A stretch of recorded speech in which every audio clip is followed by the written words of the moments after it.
Well, in one sentence, what we inherited was a totally broken public education system. And we began to notice that during the campaign, when many of the young people that were going around with us campaigning would tell us that they have completed primary school or completed secondary school, but they could not write their names. And I remember very clearly that I could write my name when I was in class 3 or class 2 of primary school. I could write my own name, but here we had in Kaduna State young people that said they had primary school leaving certificate or even junior secondary education, but they couldn't write their names. Forget about speaking or constructing 2 sentences in English. So that's when I began to get the sense that there was a more serious crisis in public education than we thought. And by the time we took over, we found that even though Kaduna State was ranked 12th in terms of educational attainment by YWEC scores and number 1 in northern Nigeria, the quality was extremely poor. And on further analysis, we got briefings from DFID, the Teacher Development Program. SPIN gave us a full briefing on the state of education in Kaduna. We realized that what was happening in Kaduna State, and indeed in most of northern Nigeria, was a migration of the elite from public education towards private education. Most of the senior politicians, senior public servants, businessmen, everyone had taken his child to private schools, and nobody was looking at the quality of public education because no one's child was there. Only the children of the poorest attended public schools, and they graduated with very poor outcomes. And we felt very strongly, the top leadership of the state, we felt very strongly that something had to be done.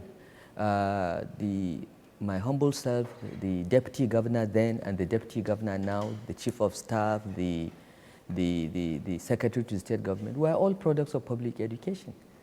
So we asked ourselves, why did this happen? What are we going to do about it? Can we claim to be a government concerned with social justice if we do not fix public education? Because education is the only ladder for social mobility. I am sitting here, the son of nobody, because of education to a large extent. So we resolved that no matter what the political costs are, no matter what people think, we knew the value of public education, and we were committed to restoring the dignity and quality of public education. Whatever decisions, policy decisions we needed to take, whatever resources we needed to funnel into education, whatever public relations backlash we had to handle, we were all committed, the top leadership of the state, were all committed that we had to do this, to restore public education to what it used to be in the 60s, 70s, even the 80s, when some of us went through public schools. So this was the beginning. And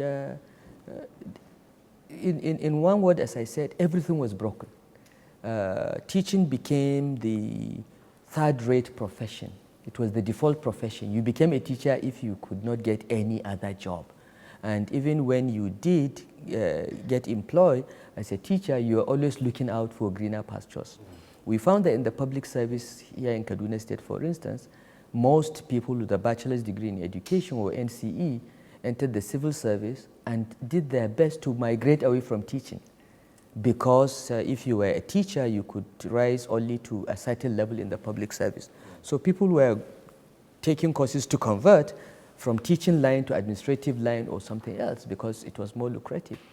And we didn't think that having the worst people in teaching was going to give us the results we wanted. We needed to get the best and the brightest in teaching. We have to get them interested. We have to pay them better. We have to give them incentives to ensure that those that bring up our children are really the best in every particular way. So we brainstormed on this very, very early in the life of the administration, and we are committed, as I said, no matter what the cost, to reform and show different results.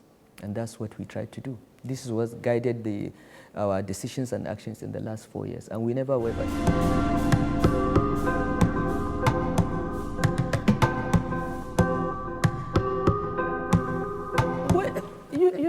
I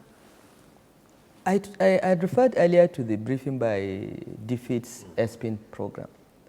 When you have results, when you have the DFID, a department of the British government that has no interest, no political interest in these outcomes, and a program of DFID tells you that 83% of the teachers in our primary schools scored less than 25% in maths and literacy, you know that you are passing on generations of illiterates. You're creating generations of illiterates. I mean, if the teacher himself, 83%, 5 out of 6 of the teachers scored less than 25%, you know that these teachers are teaching nonsense, to use Fela Anikulapo Kuti's words. So we had a situation in which thugs were rewarded with teaching jobs, political thugs after elections. We had a situation in which people borrowed their brothers' certificates and got employed as teachers because there was no proper vetting system to even check whether they were qualified to teach. And we had 38,000 teachers, and only about 10,000 or so or less out of them had any relevant teaching qualification. Most were senior secondary school certificate failures. Some had diplomas in one field or another. That minimum teaching qualification of NCE was almost non-existent, less than 10,000 out of 38,000. Now, it was a situation that was simply unacceptable. We had to do something. And as I said, we had decided that whatever it took, we were going to do it. So we decided to first do a certificate verification. And we weeded out some that had no certificates. Then we decided to administer a competency test. And we sat down with all the stakeholders, with the teachers' unions, NLC, TUC, with the assistance of Teacher Development Program of DFID and ESPIN, and we had a teacher competency test, an exam of sorts, and we administered it to all our teachers. And during the discussions with the unions, they agreed with the committee representing the government side that the pass mark should be, I think, 50% or 60%. Now that exam was a primary 4 exam. Now by the time the results came to the State Executive Council, many members of the council were quite vehement in not accepting 50 or 60% at the cutoff. I mean, anyone that is teaching primary 1 to 6 and cannot get 100% in a primary 4 exam, you know it's not really qualified to teach. But we didn't want to appear to be perfectionists. So we said, okay, let us agree that anyone that scores 75% in the primary 4 exam, is at least trainable. Okay? So we can retain him, but as we are working with TDP and other donors, we could continue to invest in training and upgrading the skills of those. But at least if you're able to get 75%, you have a basic level of numeracy and literacy to be trainable. Yeah. Okay? So we raised the cutoff to 75%, and only 33.9% of those that took the test met the grade. So we had to take the very difficult decision of disengaging 21,780 teachers. Now, we were warned that no one that has even attempted to test teachers ever got re-elected, because we were told that Governor Kayode Fayemi of Ekiti State lost his elections because he announced that he was going to test teachers. He only announced. He didn't even test them, and he lost re-election. But we said, well, look, to restore public education, we will pay any price. And for us, restoring public education was impossible without restoring the quality of the teacher, the dignity of the teacher, the pay of the teacher. The teacher is the center of education. A teacher can impart knowledge to a pupil even under a tree, a good teacher. It is not the building or the blackboard or the chalk or whatever that enables education to happen. It is the teacher, and we felt that whatever we needed to, we had to do. So we went ahead and did it. We were threatened with all kinds of, the Nigeria Labour Congress mobilized and came to Kaduna and carried out street protests. We ignored them.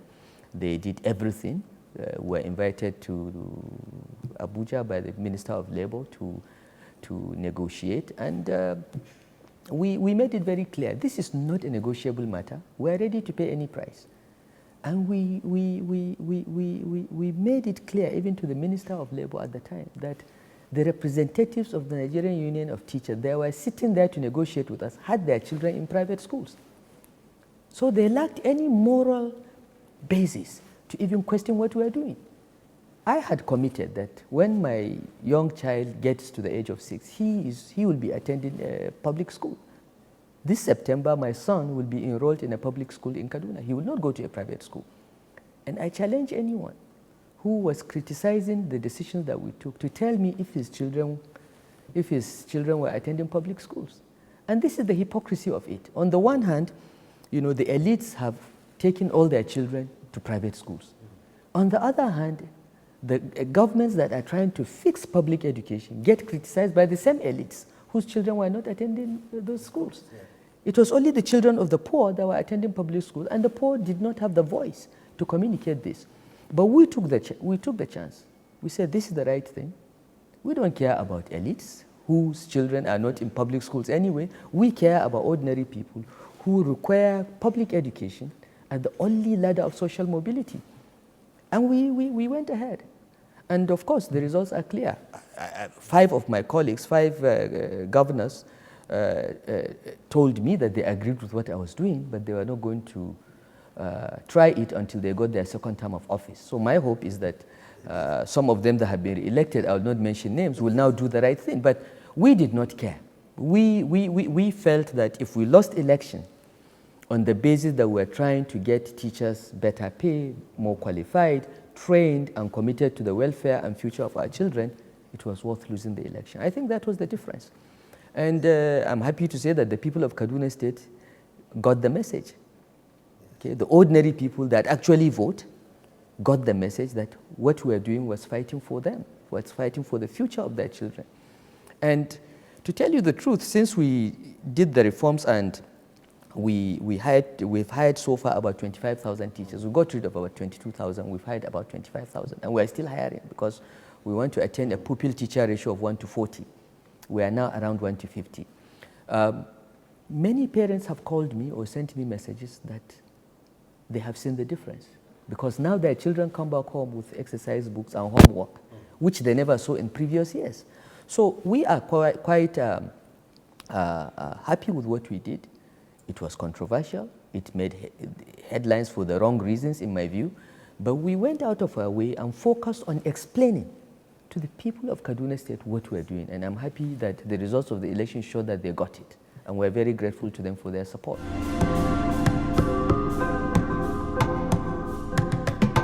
As I said, our focus was people of Kaduna. Okay, there are people sitting in Lagos and commenting on this. There are people sitting in Kwara and saying, oh, in Kwara State, they didn't sack teachers, they trained them. We didn't care about their views because they are not voters in Kaduna, they are not stakeholders in Kaduna. Those that matter are those in Kaduna whose children go to the schools. And we went on a public relations blaze. I was on radio programs, the Commissioner of Education, the Chairman of SUBEB. Everyone was out explaining this is what we want to do. We are not wicked people. We are sacking teachers that are not qualified and bringing those that are qualified. In fact, in terms of net employment, we are hiring more teachers than the ones that we have sacked. And we made people understand that education is a generational investment. What we are doing now will not show us immediate results. But in 20 years, in 30 years, the results will be clear. And those that are not investing in education because the results are not so clear will pay a heavy price in the future. We went, we explained. I was on radio programs, we were on call-in programs. People called to ask for explanations. We did. And so pretty much we persuaded the people of Kaduna State that we're doing the right thing. Okay? Those that are commenting from outside are free to comment. I mean, opinion is free. But those that matter are the people in Kaduna State, and I think they got it. Secondly, we also decided that from day one that we are going to develop a thick skin and we are not going to care what people say. We will explain, we will engage, we will do whatever we can, we will bring every stakeholder to the table, but we are not going to back down. Because what often happens when you do something like this and there's an uproar, people reverse themselves. We didn't. In the end, I have to commend the Nigerian Union of Teachers because the Nigerian Union of Teachers came round and commended us for what we did. They said they did not quite get where we're going, but now they get the point. They commended us. So sometimes you must have the courage to stand by your convictions. Once you debate internally and you're sure that what you're doing is right, you should just go ahead and do it and stand by what you've done. You know, of course, if someone comes up with a better idea that what you're doing is wrong, you must be open to modify that. But often in Nigeria, people that have no interest in a matter, that are not stakeholders, that have no investment in a matter, comment and raise unnecessary pressure. I mean, why should I listen to the views of someone about the sacking of unqualified teachers in public schools when I know his children are in private schools? He has no right to comment because he has no interest in the outcomes. He has already immunized his child from bad teachers, and he wants the children of his driver and his houseboy and his cook to go to this school so that their children will be cooks to his own children. That is immoral, that is wrong. And we decided that we are not going to uphold that double standard. We believe in equal opportunity for all, and we believe that the children of the poor are deserving of quality education just as the children of the rich, and we stood by it. I think the first step we took was to say anyone that joins the teaching profession can rise to grade level 17. Okay? So you are not disadvantaged merely because you're a teacher. There is no bar to your career progression. Okay, which was not what we inherited. What we inherited was a system in which once you're a teacher, you get to a certain level, level 14, or max level 16, and that's it. But now we said, you can be a classroom teacher. If you're good enough, you can be on level 17. Okay, so that helped. Secondly, we also came up with special allowances to incentivize teachers. So rural teachers get 32.5% additional allowance higher than regular public servants. So teachers' pay was enhanced. And those in urban areas got 27.5% uplift. We tried to make teaching attractive. Thirdly, we centralized the recruitment of primary school teachers under SUBEB, but bringing all stakeholders to the table. We got help from DFID, ESPIN, TDP, the World Bank's GPE program joined. We brought in the Teachers Registration Council of Nigeria, Nigerian Union of Teachers. We had an all-inclusive, all-stakeholder committee to supervise the hiring of the teachers. And we advertised. We advertised publicly, and we invited applications from all over Nigeria. We didn't limit the employment of teachers to just so-called indigents of Kaduna State, which was one of the problems. This is how teaching was politicized. When I was attending LEA CAO here, most of my teachers, even my headmaster, was not from Kaduna State. In fact, my headmaster, Julius Audu, was from what is now Kogi State. But that was my headmaster in Kaduna. That was what Kaduna used to be. We used to attract talent from all across Nigeria. My mathematics teacher was a Yoruba man from present-day Ondo State. So, but we now, what most states do is to say that they will only hire indigenes. Now, what if you don't have indigenes that are qualified to teach mathematics, for instance? You will not hire outsiders? We used to have teachers from India and Pakistan when I was going through public schools in our secondary schools. So we opened up the recruitment. We made it completely transparent. We put in incentives for teacher pay and conditions. And we also have a program which we are going to start implementing of building accommodation for teachers, particularly in rural areas, so that the headmaster, the assistant headmaster, and some of the key teachers will have accommodation near their schools. And this accommodation, by the grace of God, will be free for rural teachers, just so that rural schools will have the same quality of teachers as urban schools. So once we did that, we also ensured that there was nothing like patronage. Everyone will only be hired through that system. Local government chairmen will not hire teachers, will not allow them to hire teachers. Everything must be centralized, must be to the same standard, and must be purely on merit. Okay? We also ensured that when you are finally hired, when you are shortlisted, you'll attend an interview so that we hear you speak English and so on, and you sign your own, you write your own acceptance letter before the panel. Okay, because we found some people will come with their acceptance on their phone and we're copying, those who are automatically disqualified. So we had to take extraordinary steps, bringing everyone to the table to ensure that no one had the sole responsibility to make the decision. It was a collective decision and they all must agree.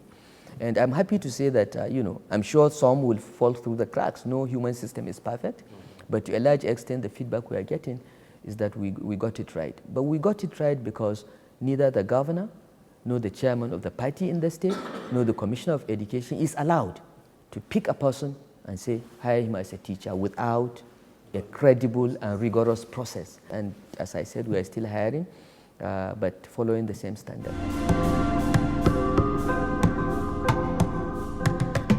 Yeah, I think it is. I think, you know, I think this problem of teacher quality and public education is a problem everyone knows and everyone wants to solve, but people are afraid to solve it, okay?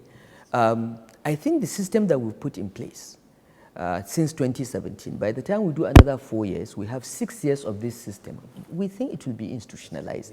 And when a system is working, when the difficult decisions have been taken, when the political price has been paid by us, I don't think any sensible person will come and mess it up.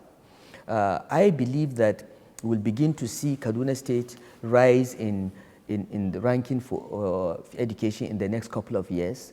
And I do not think there will be any governor that will have any incentive to come and change it back to what it used to be. There is nothing to gain. And in any case, we are setting up all kinds of organs. We are strengthening school-based management committees. We are engaging parent-teachers associations so that they become the voice to shout if anyone comes and tries to politicize education. Our hope is that in the long term, there will be no politicization of education in Kaduna State. And our hope also is that Kaduna State's successes and the political survival of our party in the last election will send a message to everyone that education can be reformed without any heavy political price being paid.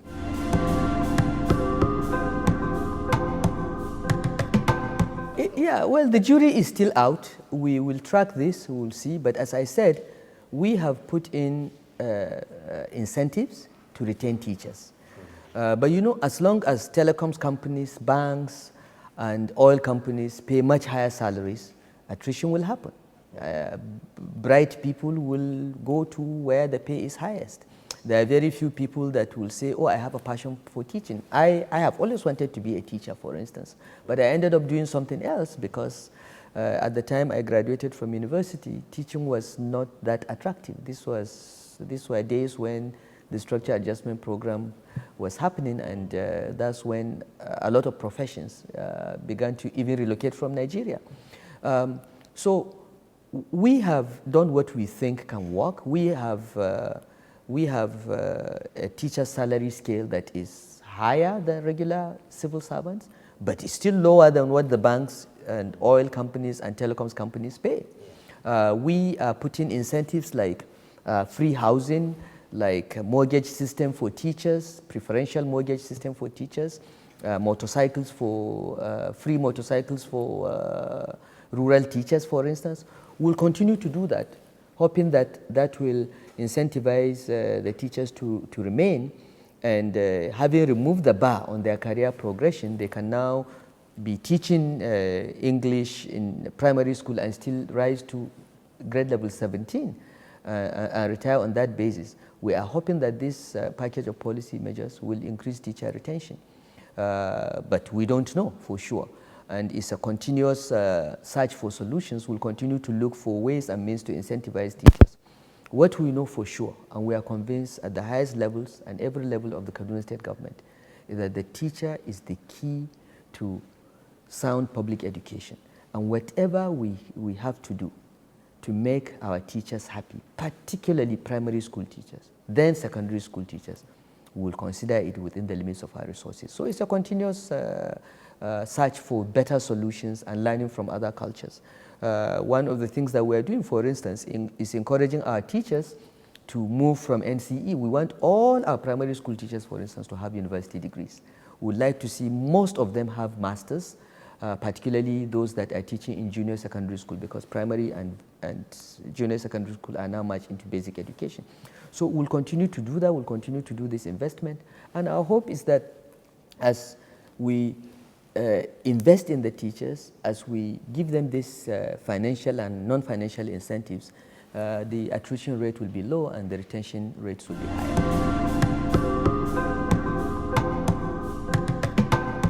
Well, you know, I think the lesson for us, the most important lesson, is that people, ordinary people, realize the value of education. Okay? When their children don't go to school, it is because they have no choice.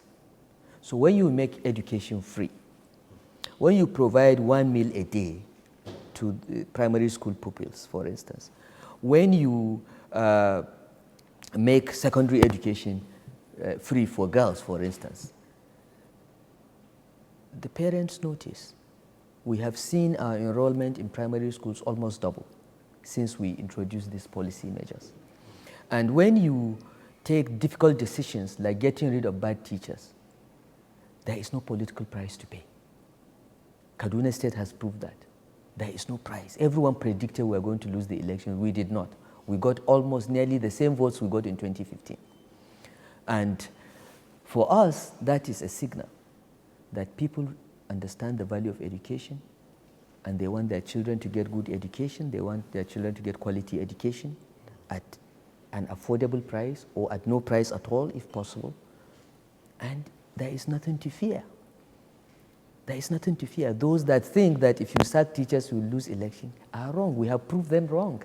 Of course, you can't just do it without explaining, without advocacy, without bringing everyone to the table. But it can be done. We have done it. We have also learned that, you know, when you put in the right incentives, when you are open and transparent, the quality comes. We've got applications for teaching jobs from as far as Lagos, Imo State, Anambra State. They want to come to Kaduna. They want to teach here. They are looking for jobs, and they are quality people, and we've hired them. We are not restricting our search for talent to upgrade our educational system to just people in Kaduna State. We welcome everyone from anywhere in Nigeria. And I think that, you know, what I will say to my colleagues and politicians is that at the end of the day, what matters is what works for ordinary people. And if they understand what you're doing, no matter the propaganda, no matter the mischief, they will stand with you. They stood by us in Kaduna State, they stood with us, and we're grateful. And we'll continue to move on. We do not believe that the policies we have are perfect. As I said, we continue to search for solutions, we continue to learn, and we are open-minded. We look for help anywhere. The UK Department for International Development has done a lot in supporting us. The World Bank has done incredibly well. The GPE program, other programs of the World Bank, they have done very well in supporting us. But they are supporting us because they believe that we are committed to this. We are committed to changing the course of public education, no matter how difficult things are. And we will continue to do that. We will not let our people and we will not let ourselves down.